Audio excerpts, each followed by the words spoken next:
Nu ką, bičiuliai, tikiuosi viskas girdisi, viskas matosi. Prasivažiuosim šiandien su jumis.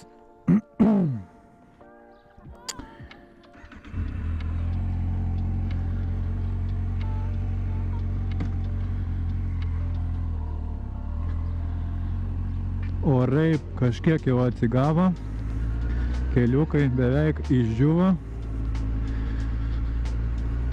Tai va, šiandien tik pavyko pagaliau užkabinti kamerą ant šalmo. Žodžiu, dauguma žmonių kabina arba ant viršaus šalmo, arba kažkur iš šono. Man nei vienas, nei kitas variantas kažkaip nepatikdavo. Tai sugalvojau šiek tiek kitą variantą. Žodžiu, teko padirbėti. Tai užtrukau apie 3 valandas. Plius dar tą mikrofą irgi nusipirkau. Tikiuosi, garsas bus geras. Vėjas stipriai nepūs. Mikrofonas buvo 6 metrų.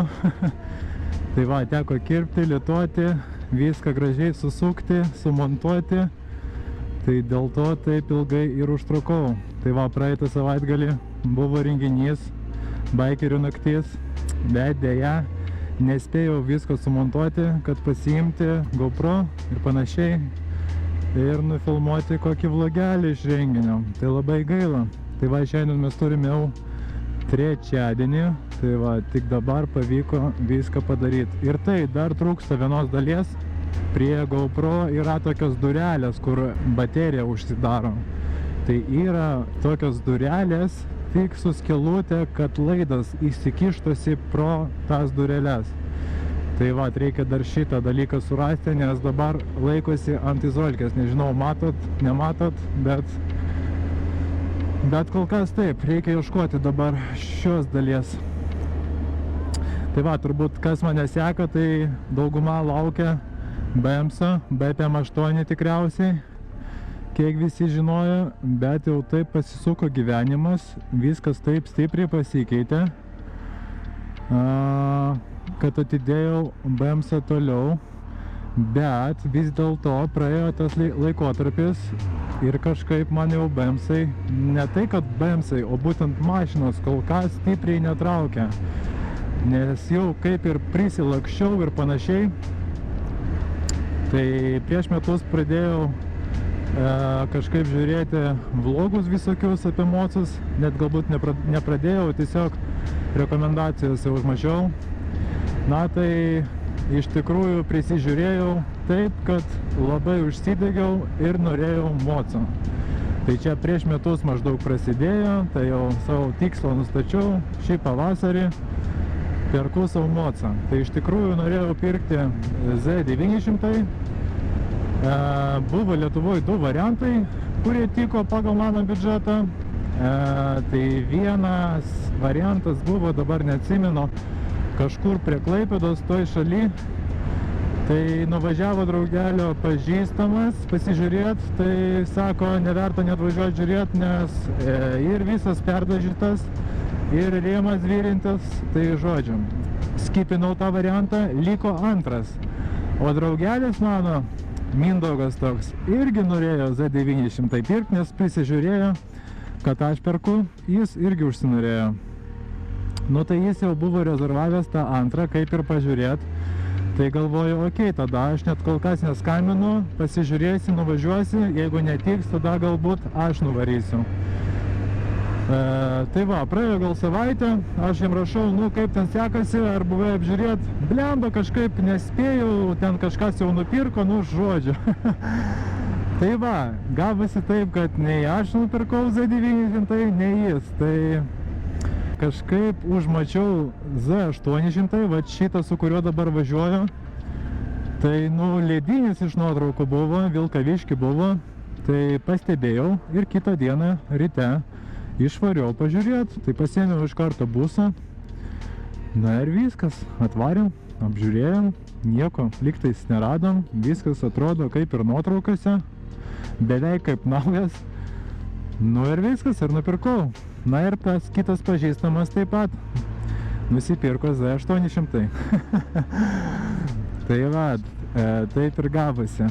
Tas va pirmas jausmas, net ne pirmas jausmas, o tas expectationas apie mocus, kad bus wow, labai patinka, labai noriu, bet tu nusiperki, bent jau mano atveju tai buvo. Aš nusipirkau, važinėju savaitę, 2, blemba ir toks nesuprantu, ar man patinka, ar man nepatinka. Tai žodžiu, kol orai normaliai neatšylo ir kažkaip neįgavau normaliai praktikos, kad jau taip važinėt atsipalaidavęs išvis ramiai. Tai vat po mėnesio supratau, kad visgi labai nice, labai patinka. Tai jau prisukau šį sezoną, kiek aš čia prisukau jau? Jau, blemba, 1,9 jau, 1900 kilometrų šį sezoną, žiauriai greitai. Tai va, jau tiek pravažiavau, tai jau važinėjau, iš tikrųjų, kaip su mašina, nėra man skirtumo mašina ar mocas. Tai labai nice, patinka, dabar kai orai atšylo, tai išvis pasaka. Tai va, buvom renginį savaitgalį, tai pirmą kartą nuvariau tokią ilgesnę distanciją į vieną pusę, kiek ten buvo 130, 130 ar 105. Tai va, 300 gavosi į dvi pusės. Tai sakyčiau visai nice, visai patiko.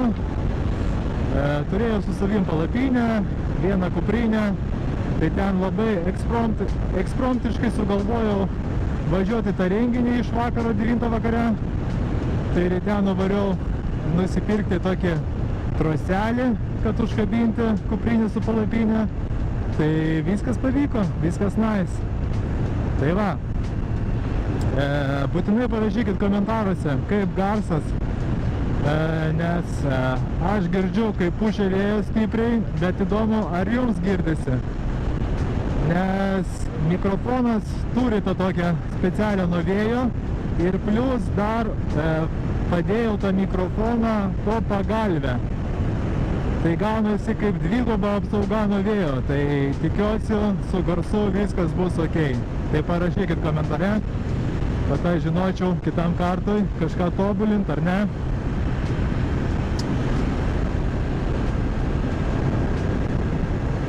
Gerai, tai susitiksim mieste, o aš lėkiu.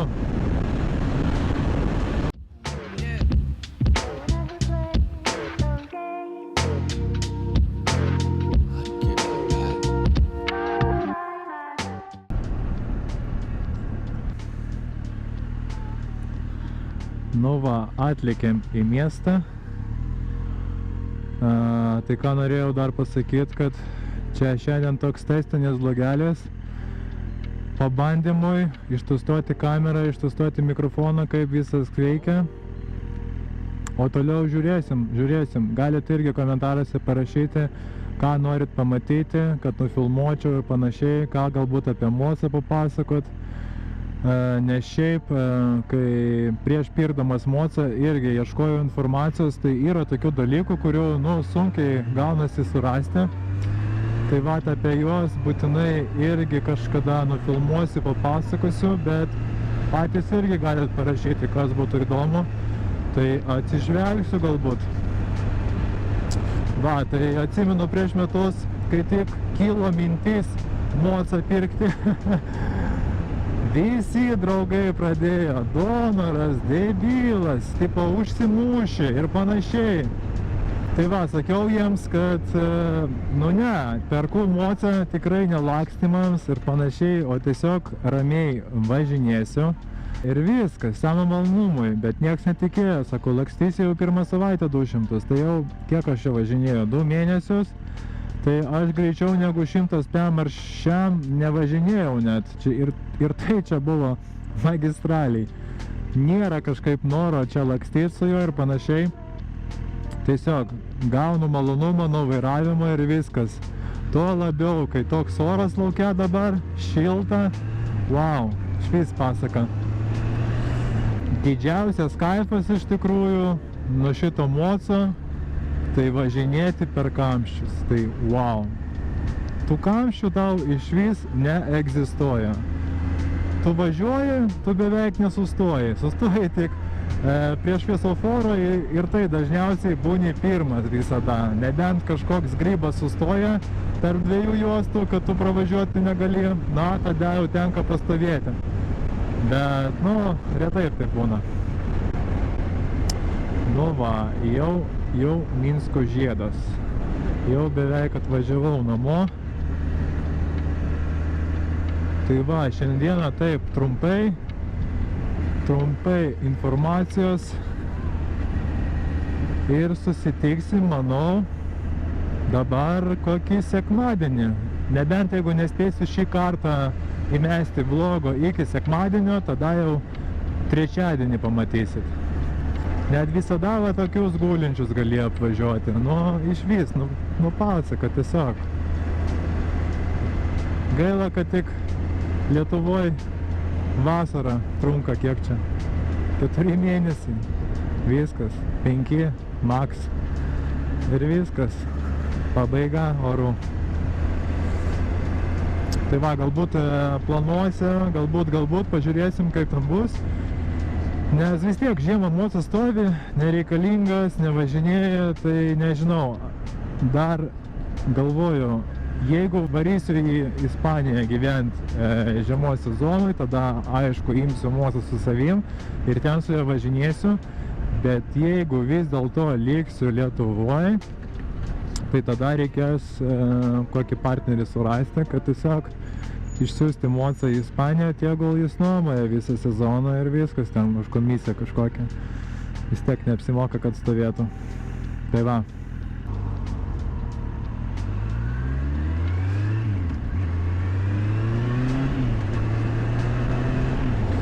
Gerai, chebryte, ačiū, kas pasižiūrėjote iki galo. Šiam kartui tiek.